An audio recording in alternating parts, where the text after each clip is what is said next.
अस्सलाम वालेकुम स्टूडेंट्स। आज जो हमारा टॉपिक है वो है application of derivatives to the revenue concepts. आज के लेक्चर में हम लोगों ने पढ़ना है कि हम लोग रेवेन्यू कॉन्सेप्ट्स में किस तरह से डेरिवेटिव्स को यूज़ करते हैं। तो रेवेन्यूज़ के डिफरेंट मेथड्स हैं, डिफरेंट फार्मूलाज हैं जिनमें हम लोग डेरिवेटिव्स को अप्लाई करते हैं। ठीक है, तो सबसे पहले हम लोग रेवेन्यूज़ के डिफरेंट मेथड्स या फार्मूलाज रीड करेंगे।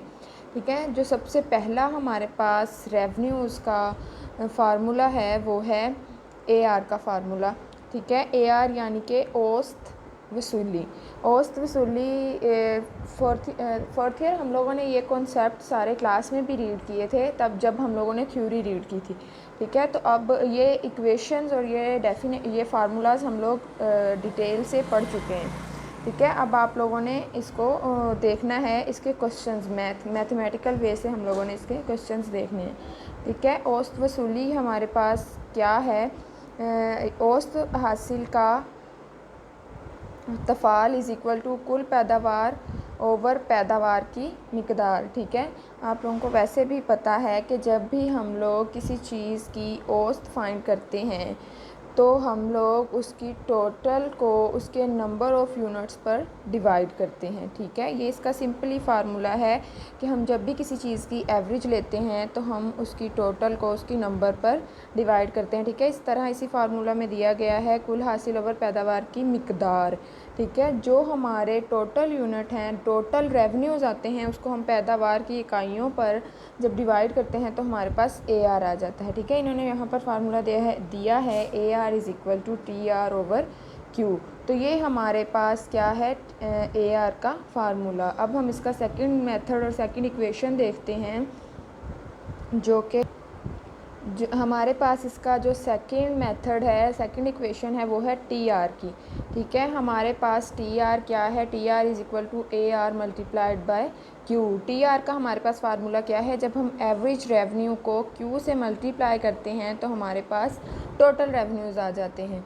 टोटल रेवेन्यूज़ को हम लोगों ने एवरेज रेवेन्यू से कैलकुलेट किया है। इस फार्मूले को अगर हम लोग मज़ीद आगे एक्सप्लेन करें तो जब हमने TR से AR से TR निकालना होता है तो हम इस फार्मूले को देखते हैं और Q को दूसरी साइड पर ले जाते हैं तो हमारे पास TR का फार्मूला आ जाता है। ठीक है, तो अब हम लोग देखते हैं अपना थर्ड मेथड, थर्ड इक्वेशन, जब हम लोग MR फाइंड करते हैं।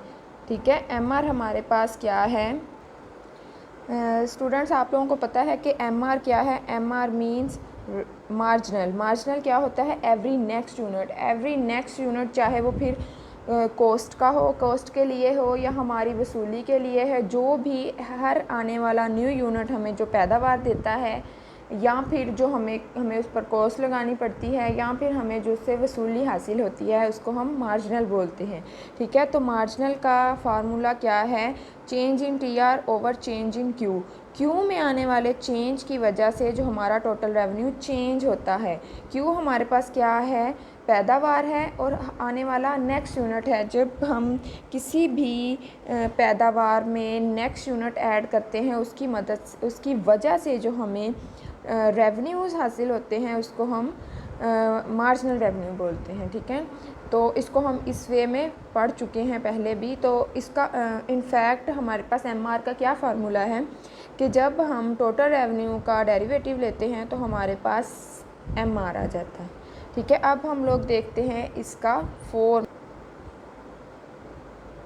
जी स्टूडेंट्स, हमारे पास जो इसका मेथड है वो है, अगर क्वेश्चन में उन्होंने डिमांड फंक्शन दिया हो, ठीक है, तो हम उससे AR, MR और TR किस तरह से फाइंड करेंगे। ठीक है, इसका मतलब है कि जब हमारे पास डिमांड फंक्शन गिवन हो तो हमने अपने रेवेन्यूज़ कैसे फाइंड करने हैं। ठीक है, तो यहाँ पर है कि जब हम लोगों के पास डिमांड फंक्शन हो तो हम उस डिमांड फंक्शन को P के रिस्पेक्टिव सोल्व करेंगे। मीन्स कि हम Q की जगह वहाँ पर P की एक इक्वेशन निकालेंगे, और हमें पता है कि P is equal to AR। Price हमेशा हमारी एवरेज रेवेन्यू के बराबर होती है। एवरेज रेवेन्यू क्या है कि हमारी टोटल रेवेन्यू को हमने जब क्वांटिटी पर डिवाइड किया तो हमारे पास हमारी AR आ गई, और वही AR असल में हमारी क्या होती है, हमारी प्राइस होती है। ठीक है, तो जितनी हमारी एवरेज रेवेन्यू होगा वही हमारी प्राइस होगी।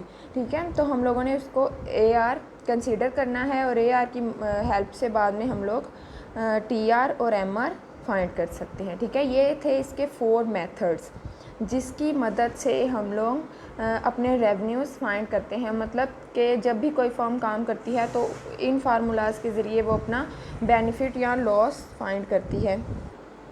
ठीक है, तो अब हम इसकी एग्जांपल्स देखते हैं ताकि आप लोगों को अच्छे से समझ आ जाए इसकी। हम इसकी एग्जांपल देखेंगे कि इसकी एग्जांपल क्या है। इसकी एग्जांपल इन्होंने दी है। अच्छा, ये जो एग्जांपल है ये है इस फोर्थ जो मेथड है उसकी एग्जांपल, वो आप लोगों को समझाने के लिए मैंने इसकी एक एग्जांपल लिखी है कि जब हमारे पास डिमांड फंक्शन एक दिया हुआ हो तो हम उसको P के रिस्पेक्टिव किस तरह से सॉल्व करते हैं। ठीक है, तो हम देख लेते हैं। ठीक है, ये एग्जांपल है। ये हमारे पास है क्वांटिटी यानी कि demand function Q is equal to 20 - 2P। ठीक है, तो इस इक्वेशन को हम लोगों ने P के रिस्पेक्टिव सोल्व करना है। ये आप लोग देख सकते हैं इसको।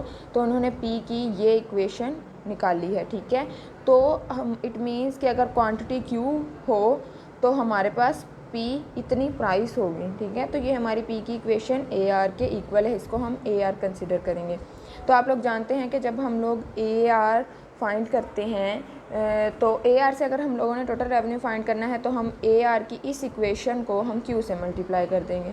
ठीक है, और अगर फिर हम MR हम लोगों ने फाइंड करना है तो हम TR को क्या करेंगे, TR का डेरिवेटिव लेंगे Q के रिस्पेक्टिव, तो हमारे पास MR आ जाएगा। ठीक है, अब हम इसको डिटेल से पढ़ने के लिए हम लोग इसकी एग्जाम्पल देखते हैं। इसकी एग्जाम्पल देखते हैं। एग्जाम्पल है मिसाल नंबर 5, दर्जे झेल तफ़ाले तलब दिया गया है। ठीक है, ये मैं वही एग्जाम्पल करवा रही हूँ जिसमें जो इसका स्टार्ट है वो डिमांड फंक्शन से किया गया है। ठीक है, इसका जो डिमांड फंक्शन है Q is equal to 36 - 2P। ठीक है, इससे हमने क्या फाइंड करना है, MR। ठीक है, तो हमारा जो बेसिक मकसद है वो है MR फाइंड करना। ठीक है, जब हम लोगों ने MR फाइंड करना है तो ऑलरेडी हमारे पास AR भी होना चाहिए ताकि हम उससे TR निकाल सकें, और TR होगा तो हम लोग MR निकाल सकेंगे। ठीक है, तो इसको देखो कि तो MR निकालने के बाद हम लोग Q की वैल्यू में 4 पुट करेंगे और फिर Q की वैल्यू में 10 पुट करेंगे, और देखेंगे कि जब हम लोगों ने 4 पुट किया तब उसका MR पर क्या फ़र्क पड़ा, और जब हमने 10 पुट किया तब MR पर क्या फ़र्क पड़ा। ठीक है, तो इस इक्वेशन को सबसे पहले हमारा जो मेथड होगा वो हम उसको P के रिस्पेक्टिव सोल्व करेंगे। P is equal to AR। AR हमारे पास आ गया है। AR से हम लोगों ने क्या निकालना है, TR। TR is equal to P multiplied by Q या फिर A मल्टीप्लाइड बाय या फिर AR मल्टीप्लाइड बाय Q। ये हमारे पास P की इक्वेशन है, इसको हमने Q से मल्टीप्लाई किया, इसको हमने Q से मल्टीप्लाई किया है, तो हमारे पास T का ये आंसर है। TR से हमने MR फाइंड करना है, हमने TR का डेरिवेटिव लिया तो हमारे पास 18 - Q वैल्यू आ गई है। ठीक है, उसके बाद हमने क्या करना है, इस MR की वैल्यू में Q को किसके बराबर करना है कि Q इज़ इक्वल टू 4। तो हमने यहाँ जब 4 पुट किया तो उसका आंसर आया है 14।